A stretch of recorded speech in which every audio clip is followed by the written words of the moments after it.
ബിസ്മില്ലാഹിർറഹ്മാനിർറഹീം. ഇന്നൽഹംദുലില്ലാഹ് വസ്സലാത്തു വസ്സലാമു അലാ റസൂലില്ലാഹ് വഅലാ ആലിഹി വസഹ്ബിഹി അജ്മഈൻ. അസ്സലാമു അലൈക്കും വറഹ്മത്തുള്ളാഹി വബറകാതുഹു. ഞാൻ മാസപ്പിറവിയെക്കുറിച്ച് ലേഖനം എഴുതിയിട്ട് 3 വർഷം ആകാനായി. എങ്ങനെയാണ് ആ വിഷയത്തിൽ നമ്മൾ ഐക്യപ്പെടേണ്ടത് എന്നതായിരുന്നു വിഷയം. അതിൻ്റെ വീഡിയോ ഇറക്കിയിട്ട് 1 മാസത്തിൻ്റെ മേലെയായി. ബാറക്കല്ലാഹു ഫീക്കും. പിന്നെ ഗോളശാസ്ത്ര കണക്കിൻ്റെ ലേഖനം എഴുതിയിട്ട് 1 വർഷത്തിൻ്റെ മേലെയായി.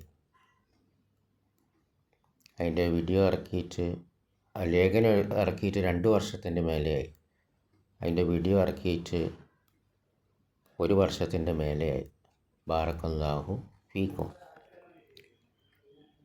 അപ്പോൾ സ്വാഭാവികമായിട്ടും ഇങ്ങനെ നമ്മൾ വീഡിയോകൾ ഇറക്കുമ്പം, ലേഖനങ്ങൾ ഇറക്കുമ്പം എടുത്തു ചാടി പ്രതികരിക്കുന്നവർ പോലും ഏത് വിഷയത്തിനും അതവർക്കെതിരാണെങ്കിൽ, അപ്പോൾ ഇവിടെ എതിർഭാഗത്ത് നിൽക്കുന്നത് മാസപ്പിറവിയിൽ ആഗോളവാദക്കാരാണ്, അതേപോലെ ഗോളശാസ്ത്ര കണക്കിൻ്റെ ആളുകളാണ്. പിന്നെ തക്ഫീറിൻ്റെ വിഷയം, അത് ലേഖനം എഴുതിയിട്ട് 1 വർഷത്തിൻ്റെ മേലെയായി. വീഡിയോ ഇറക്കിയിട്ട് അതിനെക്കുറിച്ച് സംസാരിച്ചിട്ട് 3 ആഴ്ചയോളായി. തക്ഫീറിൻ്റെ വിഷയം, അതായത് ശിർക്ക് ചെയ്യുന്നവരെ കാഫിറാക്കുക. പക്ഷെ ഇതിനൊന്നും ഇതുവരെ പ്രതികരണം ഉണ്ടായിട്ടില്ല. ബാറക്കല്ലാഹു ഫീക്കും. കാരണം ഏത് വിഷയത്തിലും ഈ എതിർഭാഗങ്ങൾ, ഈ എതിരിലുള്ള ആളുകൾ അതിൽ എടുത്തു ചാടി പ്രതികരിക്കുന്നവർ വരെ, പെട്ടെന്ന് എടുത്തു ചാടി പ്രതികരിക്കുന്നത് വരെ എൻ്റെ ഈ ലേഖനങ്ങൾക്കോ എൻ്റെ ഈ സംസാരങ്ങൾക്കോ ഒരു പ്രതികരണം ഉണ്ടായിട്ടില്ല. ബാറക്കല്ലാഹു ഫീക്കും. അപ്പോൾ ഒരു സത്യവിശ്വാസിയെ സംബന്ധിച്ചിടത്തോളം ആ സത്യവിശ്വാസിയുടെ ബാധ്യതയാണ് തെറ്റുകളുണ്ടെങ്കിൽ ചൂണ്ടിക്കാണിക്കുക എന്ന്. അപ്പോൾ തെറ്റുകളൊന്നും ചൂണ്ടിക്കാണിച്ചിട്ടില്ല. ഇനി തെറ്റുകളില്ലെങ്കിലോ മൗനം പാലിക്കുകയല്ല വേണ്ടത്, സത്യം അംഗീകരിക്കുകയാണ് വേണ്ടത്. ബാറക്കല്ലാഹു ഫീക്കും. കാരണം പരലോകം ഒരു യാഥാർത്ഥ്യമാണ്. നമുക്ക് അള്ളാഹുവിനെ കണ്ടുമുട്ടേണ്ടതുണ്ട്. അതുകൊണ്ട് നമ്മൾ ഈ ലോകത്ത് തന്നെ നമ്മൾ തെറ്റുകളുണ്ടെങ്കിൽ സത്യത്തിലേക്ക് മടങ്ങണം എന്നത് നിർബന്ധമാണ്. ബാറക്കല്ലാഹു ഫീക്കും. തെറ്റ് സംഭവിച്ചിട്ടുണ്ടെങ്കിൽ തൗബ ചെയ്ത് ആ തെറ്റിൽ ഖേദിച്ച് ആ തെറ്റ് ആവർത്തിക്കാതെ സത്യം മുറുകെ പിടിക്കുകയാണ് സത്യവിശ്വാസികൾ ചെയ്യേണ്ടത്. ഞാൻ ഒന്നുകൂടി വ്യക്തമാക്കാം ഈ വിഷയങ്ങൾ. അപ്പോൾ മാസപ്പിറവിയുടെ വിഷയം ഞാൻ എഴുതിയപ്പോഴും സംസാരിച്ചപ്പോഴും ആദ്യമായി ഞാൻ പ്രാദേശികവാദമാണ് എനിക്ക് ശരിയെന്ന് മനസ്സിലായത് എന്ന് ഞാൻ പറഞ്ഞിട്ടുണ്ട്. തെളിവുകളുടെ അടിസ്ഥാനത്തിൽ പറഞ്ഞിട്ടുണ്ട്. കാരണം ഇതിൽ 2 വാദമുണ്ടല്ലോ, ഒന്ന് ആഗോളവാദമാണ്, ഒന്ന് പ്രാദേശികവാദവുമാണ്. 2 പേർക്കും അവരുടേതായ തെളിവുകളുണ്ട്. അപ്പോൾ സ്വാഭാവികമായിട്ട് ഇങ്ങനെ അഭിപ്രായ വ്യത്യാസം വരുമ്പോൾ ചിലർക്ക് ആഗോളവാദമാണ് ശരിയും തോന്നും, ചിലർക്ക് പ്രാദേശികവാദമാണ് ശരിയും തോന്നും. എനിക്ക് പ്രാദേശികവാദമാണ് ശരി എന്നാണ് ഞാൻ മനസ്സിലാക്കിയത്. അതിനുള്ള തെളിവുകളും ഞാൻ എഴുതുകയും സംസാരിക്കുകയും ചെയ്തു. പക്ഷേ അതിലൊന്നും തെറ്റുണ്ട് എന്ന് ഒരാളും എടുത്തു ചാടി പ്രതികരിക്കുന്നവർ പോലും ആരും തെറ്റുകൾ ചൂണ്ടിക്കാണിച്ചിട്ടില്ല. ബാറക്കല്ലാഹു ഫീക്കും. അപ്പോൾ 2 രീതിയിലാണ് ഞാൻ മാസപ്പിറവി വിഷയം സംസാരിച്ചത്. ഒന്ന്, ഞാൻ പ്രാദേശികവാദമാണ് എനിക്ക് ശരിയെന്ന് മനസ്സിലായത്, അതിൻ്റെ തെളിവുകൾ പറഞ്ഞു. മറ്റൊന്ന്, ആഗോളവാദക്കാർക്ക് അത് അവർക്ക് ശരിയെന്ന് മനസ്സിലായിട്ടുണ്ടെങ്കിലും ഹദീസുകളുടെ അടിസ്ഥാനത്തിലും പണ്ഡിതന്മാരുടെ ഏകാഭിപ്രായത്തിൻ്റെ അടിസ്ഥാനത്തിലും ആഗോളവാദക്കാർക്ക് ശരിയെന്ന് തോന്നിയിട്ടുണ്ടെങ്കിലും ഈ കേരളത്തിൻ്റെ സാഹചര്യത്തിൽ അവർ പ്രാദേശികവാദത്തിലാണ് നിൽക്കേണ്ടത്, അവരുടെ കൂടെയാണ് നോമ്പിലേക്കും പെരുന്നാൾക്കും പ്രവേശിക്കേണ്ടത് എന്നാണ് പ്രമാണങ്ങളും പണ്ഡിതന്മാരും ഐക്യത്തോടെ നമ്മോട് പഠിപ്പിക്കുന്നത് എന്നാണ് ഞാൻ എൻ്റെ ലേഖനങ്ങളിലും എൻ്റെ സംസാരത്തിലും വ്യക്തമാക്കിയത്. അതൊന്നും കൂടി വ്യക്തമാക്കാം ഇൻഷാ അല്ലാഹ്. ബാറക്കല്ലാഹു ഫീക്കും. എന്തുകൊണ്ട് പ്രാദേശികവാദമാണ് ശരിയെന്ന് ഞാൻ പറഞ്ഞത്? ഒന്ന് ഖുറൈബിൻ്റെ ഹദീസാണ്. ഖുറൈബിൻ്റെ ഹദീസിൽ ഖുറൈബ് റളിയല്ലാഹു അൻഹു മാസത്തിൻ്റെ അവസാനത്തിലാണ് മദീനയിലെത്തുന്നത്, ഷാം എന്ന ദൂരപ്രദേശം. അങ്ങനെ ഇബ്നു അബ്ബാസ് റളിയല്ലാഹു അൻഹു കാണുന്നത്. അപ്പോൾ ഖുറൈബ് റളിയല്ലാഹു അൻഹു 30ാമത്തെ നോമ്പും ഇബ്നു അബ്ബാസ് റളിയല്ലാഹു അൻഹു 29ാമത്തെ നോമ്പുമാണ്. പക്ഷേ ഈ ഡേറ്റ് ഇബ്നു അബ്ബാസ് റളിയല്ലാഹു അൻഹു മനസ്സിലായി, ഷാമിന് എപ്പോഴാണ് തുടങ്ങിയെന്ന് ഖുറൈബ് റളിയല്ലാഹു അൻഹു വ്യക്തമായി പറഞ്ഞു കൊടുക്കുന്നുണ്ട്. അപ്പോൾ ഇബ്നു അബ്ബാസ് റളിയല്ലാഹു അൻഹു കൃത്യമായിട്ട് അറിയാം ഷാമിലെ തീയതി എത്രയാണ് എന്ന്. അപ്പോൾ ഷാമിൽ 30 ഖുറൈബ് ഇബ്നു അബ്ബാസ് റളിയല്ലാഹു അൻഹു കാണുമ്പോൾ. ഇബ്നു അബ്ബാസ് റളിയല്ലാഹു അൻഹു മദീനത്ത് 29. അപ്പോൾ സ്വാഭാവികമായിട്ടും അടുത്ത ദിവസം പെരുന്നാളാക്കണം. കാരണം 29 പൂർത്തിയാക്കിയാൽ മതി. എന്നിട്ട് കാരണം 30 ശേഷം പിന്നെ നോമ്പില്ലല്ലോ, പെരുന്നാളാക്കണ്ടേ. അങ്ങനെ ഇബ്നു അബ്ബാസ് റളിയല്ലാഹു അൻഹു ചെയ്തിട്ടില്ല. എന്നിട്ട് ഇബ്നു അബ്ബാസ് റളിയല്ലാഹു അൻഹു പറയുന്നുണ്ട്, ഹാക്കദ അമറന റസൂലുള്ളാഹി സ്വല്ലല്ലാഹു അലൈഹി വസല്ലം, ഇപ്രകാരമാണ് നബി സല്ലല്ലാഹു അലൈഹി വസല്ലം നമ്മോട് കൽപ്പിച്ചത്. അതായത് ഇബ്നു അബ്ബാസ് റളിയല്ലാഹു അൻഹു ഷാമിൽ എടുത്തില്ല. ഷാമിലെ തീയതി വ്യക്തമായി അറിഞ്ഞിട്ടും തീയതി തിരുത്തിയില്ല മദീനത്തെ. ഇബ്നു അബ്ബാസ് റളിയല്ലാഹു അൻഹു 29 പൂർത്തിയാക്കുകയും ഹിലാൽ കണ്ടാൽ 30 പൂർത്തിയാക്കുകയും ഇല്ലെങ്കിൽ പെരുന്നാൾ ആഘോഷിക്കും എന്നാണ് പറഞ്ഞത്. അല്ലാതെ അടുത്ത ദിവസം പെരുന്നാൾ ആഘോഷിക്കും എന്ന് പറഞ്ഞിട്ടില്ല. ബാറക്കല്ലാഹു ഫീക്കും. ഇനി ഖുറൈബ് റളിയല്ലാഹു അൻഹു മാസത്തിൻ്റെ നടുവിലാണ് വന്നതെന്ന് വിചാരിക്കാം, സങ്കല്പിക്കാം. എന്നാൽ ഇബ്നു അബ്ബാസ് റളിയല്ലാഹു അൻഹുവിന് ഷാമിലെ തീയതി കിട്ടിയല്ലോ, ഒരു ദിവസം മുന്നെയാണ് ഷാമിൽ തുടങ്ങിയെന്ന് തീയതി കിട്ടിയല്ലോ. അപ്പോൾ സ്വാഭാവികമായിട്ട് ഇബ്നു അബ്ബാസ് റളിയല്ലാഹു അൻഹു ആഗോളവാദമാണ് ശരിയെങ്കിൽ, കാരണം ഷാം വിദൂര പ്രദേശമാണ്, ആഗോളവാദമാണ് ശരിയെങ്കിൽ ഇബ്നു അബ്ബാസ് റളിയല്ലാഹു അൻഹു തീയതി തിരുത്തണ്ടേ? തിരുത്തിയിട്ടില്ല. അപ്പം മാസത്തിൻ്റെ നടുവിൽ വന്നാലും എന്താണ്, ഇബ്നു അബ്ബാസ് റളിയല്ലാഹു അൻഹു വ്യക്തമായിട്ട് അറിയുന്നുണ്ട് എന്ത്, ഷാമിലെ തീയതി എത്രയാണ്. അപ്പോൾ ഷാമിലെ തീയതിക്കനുസരിച്ചിട്ട് ഇബ്നു അബ്ബാസ് റളിയല്ലാഹു അൻഹു മദീനത്തെ തീയതി മാറ്റുന്നില്ല. ബാറക്കല്ലാഹു ഫീക്കും. പിന്നെ ഇവിടെ സാക്ഷികളെ പ്രശ്നമില്ല. കാരണം ഖുറൈബ് റളിയല്ലാഹു അൻഹു പറയുന്നുണ്ട്, മുആവിയ റളിയല്ലാഹു അൻഹു കണ്ടിട്ടുണ്ട്, ഖുറൈബ് റളിയല്ലാഹു അൻഹു കണ്ടിട്ടുണ്ട്, മറ്റുള്ള ആളുകളും കണ്ടിട്ടുണ്ട് എന്ന് ഹദീസിൽ വ്യക്തമായി പറയുന്നുണ്ട്. അപ്പോൾ സാക്ഷികളുടെ ഒരു പോരായ്മയില്ല, സാക്ഷികളൊക്കെ കണ്ടിട്ടുണ്ട്. ബാറക്കല്ലാഹു ഫീക്കും. അപ്പോൾ ഷാമിലെ തീയതിക്കനുസരിച്ച് വിദൂര പ്രദേശമായപ്പോൾ ഇബ്നു അബ്ബാസ് റളിയല്ലാഹു അൻഹു മദീനത്തെ തീയതി തിരുത്തിയിട്ടില്ല. ഇതാണ് നമ്മോട് കൽപ്പിച്ച് സഹാബാക്കളോട് മുഴുവൻ കൽപ്പിച്ചത് എന്ന് ഇബ്നു അബ്ബാസ് റളിയല്ലാഹു അൻഹു പറയുന്നുണ്ട്. അപ്പോൾ അവിടെ സഹാബത്തിൻ്റെ ഇജ്മാ ഉണ്ട്. ബാറക്കല്ലാഹു ഫീക്കും. പിന്നെ ഇജ്മാനെതിരെ നമ്മൾ സംസാരിക്കാൻ പാടില്ല. കാരണം തീയതി ഇവിടെ തിരുത്തുന്നില്ല. ആഗോളവാദമാണെങ്കിൽ തീയതി തിരുത്തണം, അടുത്ത ദിവസം പെരുന്നാൾ ആഘോഷിക്കണം. ബാറക്കല്ലാഹു ഫീക്കും. ഇതാണ് ഞാൻ ഒരു തെളിവ് പറഞ്ഞത്, പ്രാദേശികവാദമാണ് ശരിയെന്ന് പറയാം. രണ്ടാമത്തെ തെളിവ് ഞാൻ പറഞ്ഞത്, അറഫയിൽ ഹാജിമാർ നിൽക്കുന്ന ദിവസമാണ് നോമ്പ് നോക്കേണ്ടതെങ്കിൽ സഹാബാക്കൾ റളിയല്ലാഹു അൻഹു എങ്ങനെ അമൽ ചെയ്തു? കാരണം നബി സല്ലല്ലാഹു അലൈഹി വസല്ലമയാണല്ലോ സഹാബാക്കൾക്ക് പഠിപ്പിച്ചു കൊടുക്കണ്ടേ എങ്ങനെയാണ് ഒരു കർമ്മം ചെയ്യേണ്ടതെന്ന്. അപ്പോൾ ഇവിടെ നബി സല്ലല്ലാഹു അലൈഹി വസല്ലം പഠിപ്പിച്ചു കൊടുക്കണ്ടേ, ഹാജിമാർ അറഫയിൽ നിൽക്കുന്ന ദിവസമാണ് സഹാബാക്കൾ നോമ്പ് നോക്കേണ്ടത് എന്ന് നബി സല്ലല്ലാഹു അലൈഹി വസല്ലം പഠിപ്പിച്ചു കൊടുക്കണ്ടേ?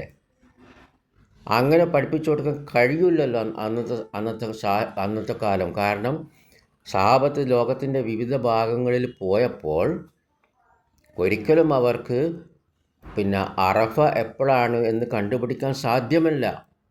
ബാറക്കല്ലാഹു ഫീക്കും. പണ്ഡിതന്മാർ പറഞ്ഞിട്ടുണ്ട്, സഹാബാക്കൾ വിവിധ പ്രദേശത്തേക്ക് പോയപ്പം അവരവരുടെ കാഴ്ചക്കനുസരിച്ചിട്ടാണ് നോമ്പും പെരുന്നാളും പ്രവേശിച്ചത്. എല്ലാ തെളിവുകളും പണ്ഡിതന്മാരുടെ ഉദ്ധരണികളും ലേഖനങ്ങളിൽ കാണാം. ഈ ചാനലിൻ്റെ ഡിസ്ക്രിപ്ഷനിലും ഇതിനു മുമ്പുള്ള വീഡിയോകളും ലേഖനങ്ങളും ഒക്കെ ഞാൻ കൊടുക്കുന്നുണ്ട്. പണ്ഡിതന്മാരുടെ കൗലുകളൊക്കെ, പണ്ഡിതന്മാരുടെ അറബി വചനങ്ങൾ, അതിൻ്റെ സ്രോതസ് അടക്കം എല്ലാം നിങ്ങൾക്ക് ഡിസ്ക്രിപ്ഷനിലെ ലിങ്കുകൾ തുറന്നാൽ ഇൻഷാ അല്ലാഹ് കിട്ടുന്നതാണ്. അപ്പം നബി സല്ലല്ലാഹു അലൈഹി വസല്ലം അങ്ങനെ പഠിപ്പിക്കൂല. കാരണം സഹാബാക്കൾക്ക് ലോകത്തിൻ്റെ വിവിധ ഭാഗത്ത് പോയാൽ എപ്പോഴാണ് ഹാജിമാർ അറഫയിൽ നിൽക്കുക എന്ന് അറിയാൻ ഒരു സാധ്യതയുമില്ല. ബാറക്കല്ലാഹു ഫീക്കും. അതുകൊണ്ട് ഹാജിമാർ അറഫയിൽ നിൽക്കുന്ന ദിവസമല്ല സഹാബാക്കൾ വിവിധ ഭാഗത്തേക്ക് പോയപ്പോൾ നോമ്പ് പെരുന്നാൾ അതിലേക്ക് പ്രവേശിച്ചത്. ബാറക്കല്ലാഹു ഫീക്കും. അപ്പോൾ അത് എന്താണ്, അങ്ങനെ സാധ്യമല്ലല്ലോ സഹാബാക്കൾക്ക് റളിയല്ലാഹു അൻഹും. ഇനി അന്നവർക്ക് അറിയാത്തത് കൊണ്ടാണ്. ഇന്ന് അറിയുന്നുണ്ട് നമുക്ക്.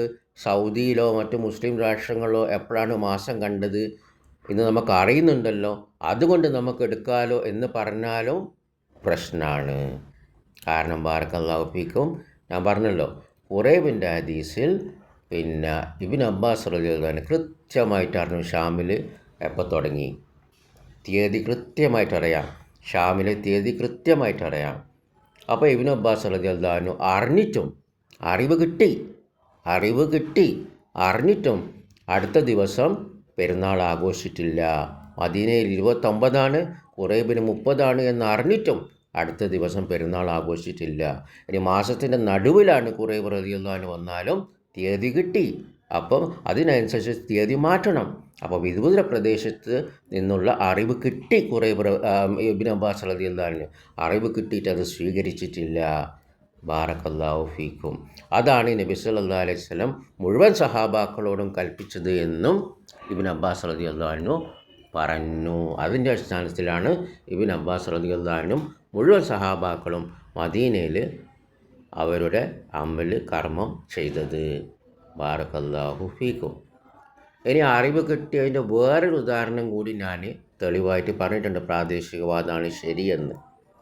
അതാണ് മക്കയിൽ നിന്ന് മദീനയിലേക്ക് പിന്നെ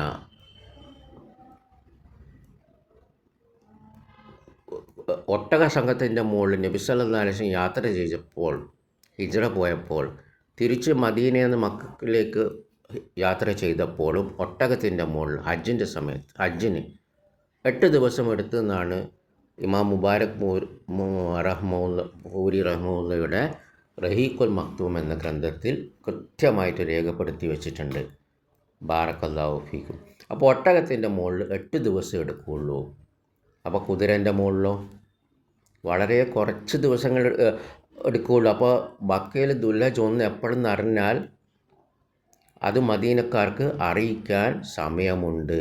അങ്ങനെ മക്കയിൽ പെരുന്നാളാകുമ്പം മദീനത്ത് നോമ്പെന്ന ഹറാമ് വരാതിരിക്കാൻ അറിയിക്കാൻ സമയമുണ്ട്. കാരണം യാത്രക്കാർ മക്കയിൽ നിന്ന് മദീനയിൽ നിന്ന് പോകുന്നവരുണ്ടാകും. അപ്പം മക്കയിൽ ദുൽഹജ്ജ് 1 മാസപ്പിറവി അറിഞ്ഞാൽ കുതിരമ്മൽ പോകുന്ന ഒരു യാത്രക്കാരന് എന്ത് ചെയ്യാൻ പറ്റും? ആ വിവരം മദീനക്കാർക്ക് അറിയിച്ചിട്ട് കൃത്യമായിട്ട് മക്കയിൽ അറഫ ദിവസം തന്നെ മദീനക്കാർക്കും അറഫ ദിവസത്തിൻ്റെ നോമ്പ് നോക്കാം. പക്ഷെ അതിന് യാതൊരു രേഖയുമില്ല. ബാറക്കല്ലാഹു ഫീക്കും.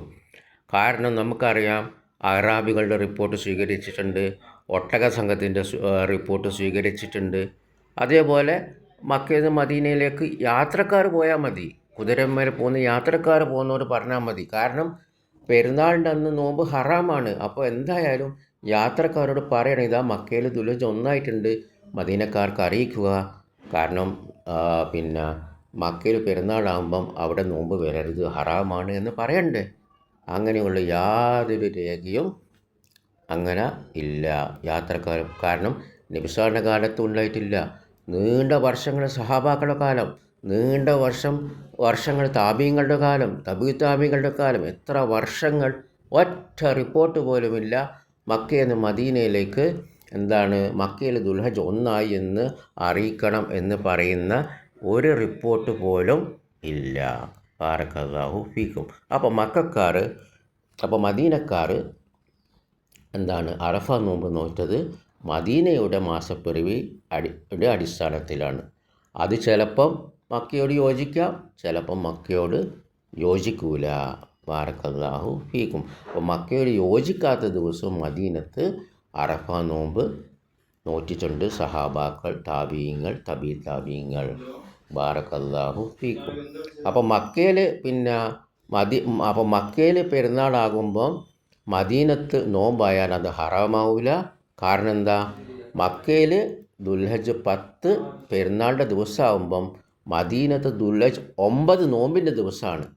അപ്പം എന്താവില്ല, അത് മക്കയിൽ പെരുന്നാളാകുമ്പം മദീനത്ത് നോമ്പ് നോറ്റാൽ അതൊരിക്കലും ഹറാമാവില്ല. ബാറക്കല്ലാഹു ഫീക്കും.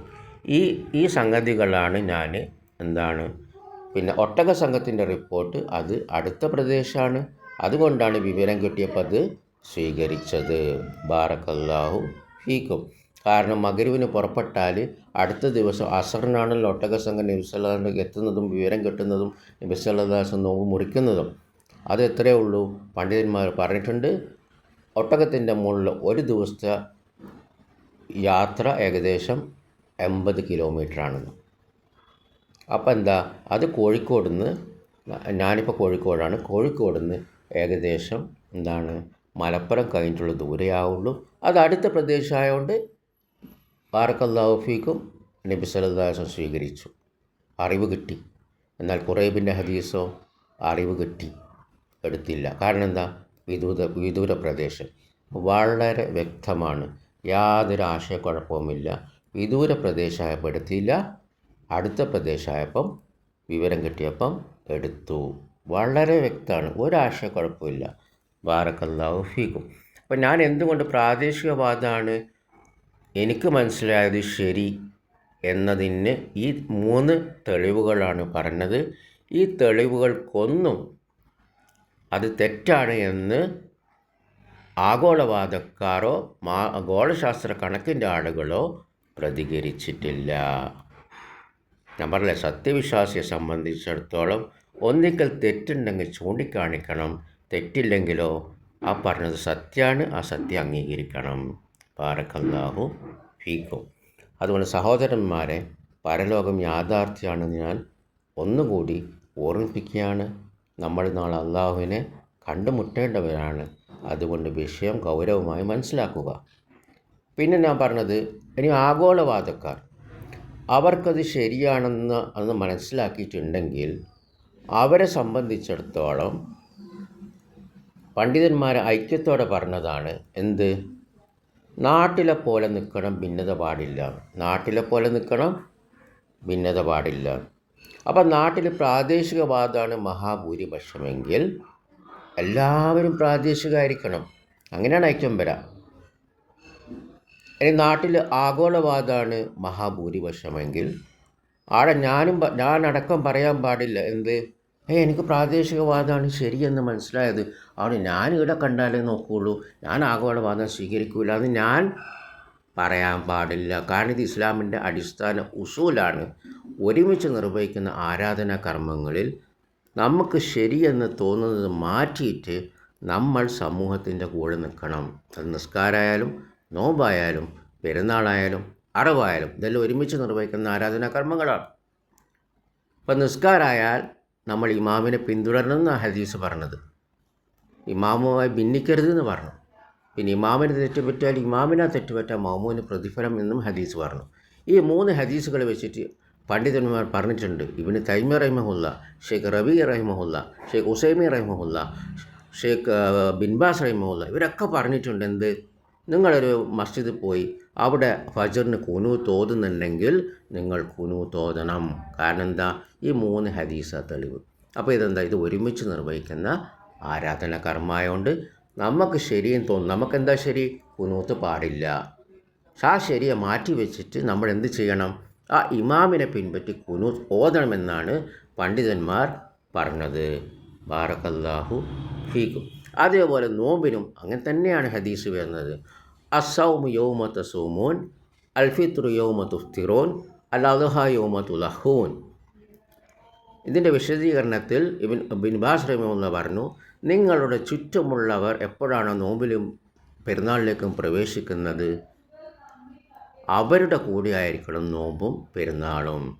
ബാറക്കല്ലാഹു ഫീക്കും. അപ്പം നമ്മൾ ശരിയാണ് മാറ്റി വെക്കണം. എന്നിട്ട് സമൂഹം എപ്പോഴാണ് നോമ്പിലേക്കും പെരുന്നാളിലേക്കും അറിവിലേക്കും പ്രവേശിക്കുന്നത് എന്ന് നോക്കിയിട്ടാണ് നമ്മൾ ചെയ്യേണ്ടത്. ബാറക്കല്ലാഹു ഫീക്കും. അപ്പോൾ കാദി ഷിർക്ക് ചെയ്യുന്നവർ ആ കാദി ആണെങ്കിലോ ഷെയ്ഖ് ബിൻ ബാസ് റഹിമഹുല്ലാ പറഞ്ഞിട്ടുണ്ട്, അത് സ്ഥിരീകരിക്കണ്ട. പക്ഷേ നിങ്ങളുടെ ചുറ്റുമുള്ള മുസ്ലിങ്ങൾ അവരെപ്പോഴാണ് നോമ്പിലേക്കും പെരുന്നാളിലേക്കും പ്രവേശിക്കുന്നത് നോക്കുക, അതാണ് നോക്കേണ്ടത്. കാരണം അങ്ങനെയാണ് ഹദീസ് പറയുന്നത്. എന്നിട്ട് അതിനനുസരിച്ചിട്ട് അമൽ ചെയ്യുക. ബാറക്കല്ലാഹു ഫീക്കും. ഇനി മാസപ്പിറവി കമ്മിറ്റികൾക്ക് പ്രശ്നമുണ്ടെങ്കിലോ എന്ത് പ്രശ്നം ഉണ്ടായിക്കോട്ടെ, നമ്മൾ നോക്കേണ്ടത് ഈ ഹദീസിൻ്റെ അടിസ്ഥാനത്തിലാണ്. നമുക്ക് പ്രമാണമാണ് വലുത്. അപ്പോൾ മാസപ്പിറവി കമ്മിറ്റികൾക്ക് പ്രശ്നമുണ്ടെങ്കിലോ നമ്മുടെ ചുറ്റുവട്ടത്തുള്ള മഹാഭൂരിപക്ഷം മുസ്ലിം സമൂഹം, കാരണം തിർമിദി റഹിമഹുല്ലാ പറഞ്ഞിട്ടുണ്ട് ഇതിൻ്റെ വിശദീകരണത്തിൽ, അൽ ജമാ വൽ അൽമുന്നാസ്. അൽ ജമാ എന്ന് പറഞ്ഞാൽ ഭരണാധികാരിക്ക് ബന്ധപ്പെട്ടതാണ്. അപ്പോൾ ഭരണാധികാരി തീരുമാനിച്ചാൽ അതിനനുസരിച്ചായിരിക്കണം. അൽമുന്നാസ് എന്ന് പറഞ്ഞാൽ മഹാഭൂരിപക്ഷം. അപ്പോൾ മഹാഭൂരിപക്ഷം നമ്മുടെ ചുറ്റുവട്ടത്തുള്ള മുസ്ലിം സമൂഹം എപ്പോഴാണോ നോമ്പിലേക്കും പെരുന്നാളിലേക്കും പ്രവേശിക്കുന്നത് അപ്പോൾ നമ്മൾ പ്രവേശിക്കണം. കാദി ഷിർക്ക് ചെയ്യുന്ന ആളായിക്കോട്ടെ, മാസപ്പിറവി കമ്മിറ്റി പ്രശ്നമുള്ളതായിക്കോട്ടെ. ബാറക്കല്ലാഹു ഫീക്കും. അത് ഷെയ്ഖ് ഫൗസാൻ ഹഫിദുള്ള പറഞ്ഞിട്ടുണ്ട്. ഷെയ്ഖ് ഫൗസാൻ ഹഫിദുള്ളയോട് പ്രത്യേകം ചോദിക്കുന്നുണ്ട്, എന്ത്, നമ്മൾ സൗദിയാണോ പിൻപറ്റേണ്ടത്, നമ്മൾ സൗദിയെ പിൻപറ്റിക്കോടെ, അങ്ങനെ തന്നെ ചോദിച്ചാൽ സൗദിയെ പിൻപറ്റിക്കോടെ. കാരണം നമ്മുടെ നാട്ടിലെ മാസപ്പിറവിയെ നമുക്ക് വിശ്വാസമില്ല, അങ്ങനെ തന്നെ ചോദ്യം. അപ്പോൾ ഷെയ്ഖ് ഫൗസാൻ ഹഫിദുള്ള പറഞ്ഞു, ഇല്ല, നിങ്ങൾ നാട്ടിലെ പോലെ നിൽക്കണം, ഭിന്നിക്കരുത്. കാരണം എന്താ, ഹദീസ് അവിടെ കിടക്കുന്നുണ്ട്, അസൗമു യൗമ തസൂമൂൻ. ചുറ്റുവട്ടത്തുള്ള മഹാഭൂരിപക്ഷം എപ്പോഴാണ് നോമ്പിലും പെരുന്നാളിലേക്കും അറിവിലേക്കും പ്രവേശിക്കുന്നത് അവരുടെ കൂടെ ആയിരിക്കണം ഐക്യം. ഷെയ്ഖ് ഫൗസാൻ പറഞ്ഞു, സൗദിയെ പിൻപറ്റരുത്. ഇതൊക്കെ നിങ്ങൾക്ക് ഡിസ്ക്രിപ്ഷനിൽ എൻ്റെ ലേഖനങ്ങളിൽ ഇതിൻ്റെ അറബി ഉദ്ധരണി അടക്കം സ്രോതസ് അടക്കം നിങ്ങൾക്ക് കിട്ടും. ബാറക്കല്ലാഹു ഫീക്കും. എല്ലാം തെളിവോടെയാണ് സംസാരിക്കുന്നത്. ബാറക്കല്ലാഹു ഫീക്കും. ഒന്നും എൻ്റെ ബുദ്ധിയിൽ നിന്ന് വരുന്നതല്ല, ഒന്നും എൻ്റെ യുക്തിയല്ല, പ്രമാണങ്ങളാണ്, പണ്ഡിതന്മാരുടെ പ്രസ്താവനകളാണ്, ഫത്വകളാണ്. ബാറക്കല്ലാഹു ഫീക്കും. അപ്പോൾ അതുകൊണ്ട് നമ്മളിപ്പോൾ ദുബൈയിലോ ഖത്തറിലോ കുവൈത്തിലോ പോയാൽ അവിടെ ഞാൻ പറയരുത്, അതോ അല്ലെങ്കിൽ എന്നെപ്പോലത്തെ ആളുകൾ പറയരുത്, പ്രാദേശികമാണ് ശരി, ഇതാ ആഗോളവാദക്കാർ ഉത്തരം മുട്ടിയിരിക്കുന്നു, മറുപടി പറയാൻ കഴിയുന്നില്ല എൻ്റെ തെളിവുകൾക്ക് എന്നൊന്നും ഞാൻ വാദിക്കാൻ പാടില്ല. ഞാൻ ദുബൈയിലോ ഖത്തറിലോ കുവൈത്തിലോ പോയാൽ അവിടെ ഞാൻ ദുബൈക്കനുസരിച്ചല്ല മാസപ്പിറവി നോമ്പിലേക്കും പെരുന്നാളിലേക്കും പ്രവേശിക്കേണ്ടത്. ഞാൻ സൗദിയെ പിൻപറ്റൽ നിർബന്ധിതനാണ്. ബാറക്കല്ലാഹു ഫീക്കും. ഒരു ഹദീസുണ്ട്, ലാ തജ്തമി ഉമ്മത്തി അല ദലാലത്തിൻ. എൻ്റെ ഉമ്മത്ത് ദലാലത്തിൽ ഐക്യപ്പെടൂല, എൻ്റെ ഉമ്മത്ത് ദുർമാർഗത്തിൽ ഐക്യപ്പെടൂല. ബാറക്കല്ലാഹു ഫീക്കും. ഇവിടെ ഉമ്മത്ത് കൊണ്ട് ഉദ്ദേശം ആദ്യം സഹാബാക്കളും പിന്നെ പണ്ഡിതന്മാരുമാണ്. അപ്പോൾ സഹാബാക്കളൊരു വിഷയത്തിൽ ഐക്യപ്പെട്ടാൽ അത് ദുർമാർഗമല്ല, സന്മാർഗമാണ്. പണ്ഡിതന്മാരൊരു വിഷയത്തിൽ ഐക്യപ്പെട്ടാൽ അത് ദുർമാർഗമല്ല, സന്മാർഗമാണ്. ബാറക്കല്ലാഹു ഫീക്കും. അപ്പോൾ ഈ വിഷയത്തിൽ പണ്ഡിതന്മാർ ഐക്യമാണ്. നിങ്ങളുടെ നാട്ടിൽ എങ്ങനെയാണോ ഉള്ളത് അതുമാതിരി നിൽക്കണം. അപ്പം നാട്ടിൽ മഹാഭൂരിപക്ഷം പ്രാദേശികവാദമാണെങ്കിൽ എല്ലാവരും പ്രാദേശികവാദമായിരിക്കണം. അപ്പോൾ ഇത് ദലാലത്തല്ല. അപ്പോൾ ഒരാൾക്ക് ആഗോളവാദമാണ് ശരിയെന്ന് മനസ്സിലാക്കിയാൽ അതല്ലേ സത്യമെന്ന് മനസ്സിലാക്കിയിട്ട് അതിൽ നിൽക്കരുത്. അതാണ് ദലാലത്ത്. അവൻ സത്യത്തെ വിട്ട് സമൂഹത്തിൻ്റെ കൂടെ നിൽക്കണമെന്ന് നബി സല്ലല്ലാഹു അലൈഹി വസല്ലം പഠിപ്പിച്ചത് കൊണ്ട്. കാരണം ഇവിടെ എന്താ സത്യം, ഇവിടെ സമൂഹത്തിൻ്റെ കൂടെ ഐക്യപ്പെടണം എന്നാണ് ഈ ഒരുമിച്ച് നിർവഹിക്കുന്ന ആരാധനാ കർമ്മങ്ങളുടെ ഉസൂല്. അപ്പോൾ അവിടെ എന്താണ്, എനിക്ക് സത്യം ആഗോളവാദം എന്ന് പറഞ്ഞ് ഷാഠ്യം പിടിക്കരുത്. അത് ഒഴിവാക്കി സമൂഹത്തിൻ്റെ കൂടെ പ്രാദേശികവാദക്കാരുടെ കൂടെ നോമ്പും പെരുന്നാളിലേക്കും പ്രവേശിക്കണം. ബാറക്കല്ലാഹു ഫീക്കും. നേരെ തിരിച്ചും ദുബൈയിൽ പോയാൽ, കുവൈത്തിൽ പോയാൽ, ഖത്തറിൽ പോയാൽ ഞാനും എന്നെപ്പോലത്തെ ആളുകളും പ്രാദേശികവാദമാണ് ശരിയെന്ന് മനസ്സിലാക്കിയവർ അതിനെ ഒഴിവാക്കി ബാറക്കല്ലാഹു ഫീക്കും നമ്മൾ സൗദിയെ പിൻപറ്റുന്ന ആടെ പ്രാദേശികവാദമാണ് സത്യമെന്ന് ഷടിക്കരുത്. അത് അനൈക്യാകും, അത് തിന്മയാണ്. അൽ ഖിലാഫു ഷർ എന്നാണ് ഈ വിഷയത്തിൽ സഹാബാക്കൾ പറഞ്ഞത്. ബാറക്കല്ലാഹു ഫീക്കും. ഇങ്ങനത്തെ ഒരുമിച്ച് നിർവഹിക്കുന്ന ആരാധനാ കർമ്മങ്ങളിൽ ഭിന്നിക്കൽ എന്താണ്?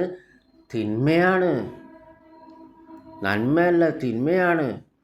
അപ്പോൾ ഈ വിഷയത്തിൽ പണ്ഡിതന്മാർ ഐക്യപ്പെട്ടു. അപ്പോൾ അതുകൊണ്ട് അത് ദലാലത്തല്ല, അത് ദുർമാർഗമല്ല, സന്മാർഗമാണ്. അപ്പം നാട്ടിൽ കാതി ശിർക്ക് ചെയ്യുന്ന ആളായിക്കോട്ടെ, മാസപ്പിറവി കമ്മിറ്റിക്ക് പ്രശ്നങ്ങളുണ്ടായിക്കോട്ടെ, രാഷ്ട്രീയങ്ങളുണ്ടായിക്കോട്ടെ, കലണ്ടറിൻ്റെ തീയതികളും പല സംഘടനകൾക്കും പല കക്ഷികൾക്കും ഭിന്നമായിക്കോട്ടെ, പക്ഷേ എപ്പോഴാണ് മഹാഭൂരിപക്ഷം മുസ്ലിങ്ങൾ നോമ്പിലേക്കും പെരുന്നാളിലേക്കും പ്രവേശിക്കുന്നത്, അവരുടെ കൂടെ പ്രവേശിക്കുക. അതാണ് അങ്ങനെയാണ് ഐക്യം. അല്ലെങ്കിൽ അനൈക്യമാണ്, അത് തിന്മയാണ്, അത് ദുർമാർഗമാണ്. കാരണം പണ്ഡിതന്മാരുടെ ഇജ്തിഹാദിന്, പണ്ഡിതന്മാരുടെ ഏകോപിച്ച അഭിപ്രായത്തിന് എതിര് പോവുകയാണ്. ബാറക്കല്ലാഹു ഫീക്കും. കാരണം ഈ വിഷയത്തിൽ പണ്ഡിതന്മാർക്ക് തർക്കമില്ല, എല്ലാവരും ഐക്യത്തിലാണ്. നാട്ടിലെ പോലെ നിൽക്കണം. ഒന്നും കൂടി പറയുന്നു, പ്രാദേശികവാദമാണെങ്കിൽ എല്ലാവരും പ്രാദേശികവാദമായിരിക്കണം, ആഗോളവാദമാണെങ്കിൽ എല്ലാവരും ആഗോളവാദമായിരിക്കണം. അതൊക്കെ ആളി ശിർക്ക് ചെയ്യുന്ന ആളാണോ, മാസപ്പിറവി കമ്മിറ്റി പ്രശ്നങ്ങളാണോ എന്നൊന്നും നോക്കരുത്. ബാറക്കല്ലാഹു ഫീക്കും. മറ്റൊന്ന്, അൽഹംദുലില്ലാഹ് ഇവിടെ ഒരു സംഘം എല്ലാ മാസവും മാസപ്പിറവി സുന്നത്തായി നോക്കുന്നവരുണ്ട്.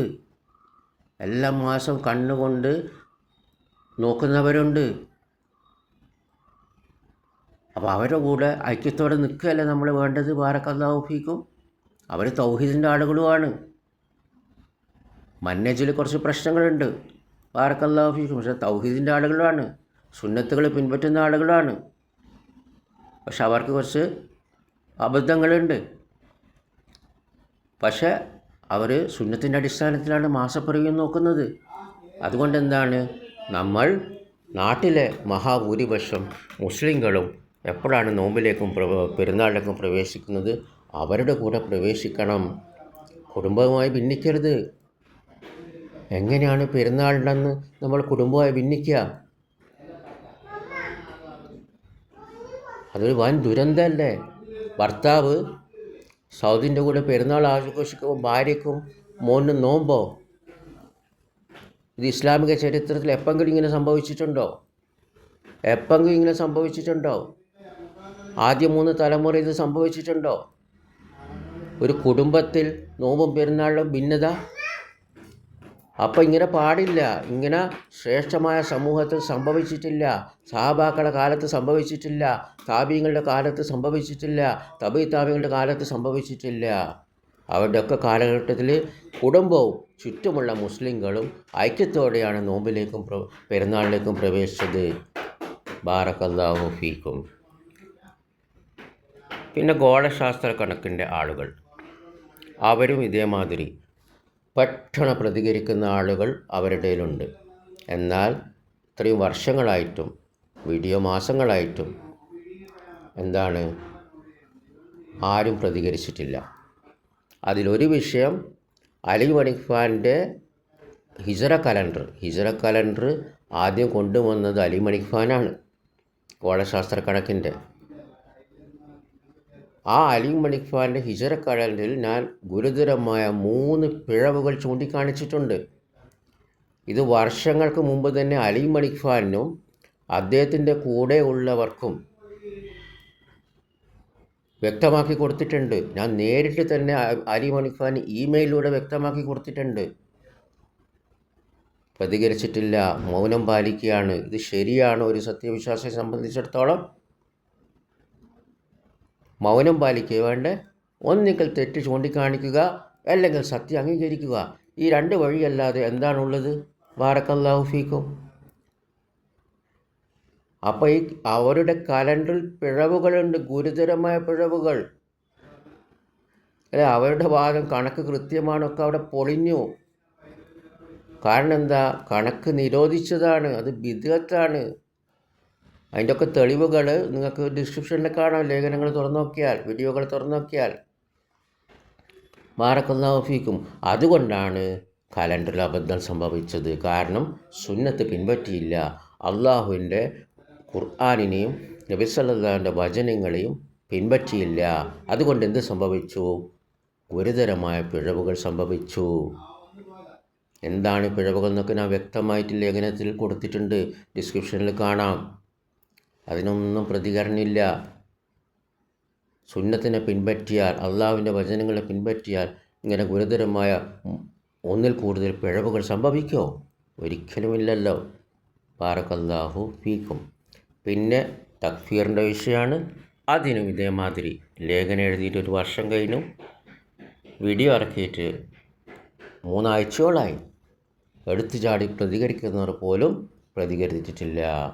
ശിർക്ക് ചെയ്യുന്നവരെ കാഫിറാക്കുന്ന വിഷയം ഞാൻ വീഡിയോയിൽ പ്രത്യേകിച്ച് ഷെയ്ഖ് റബി റഹിമഹുല്ലയുടെ ഫത്വയാണ് മാത്രമേ ഞാൻ സംസാരിച്ചിട്ടുള്ളൂ.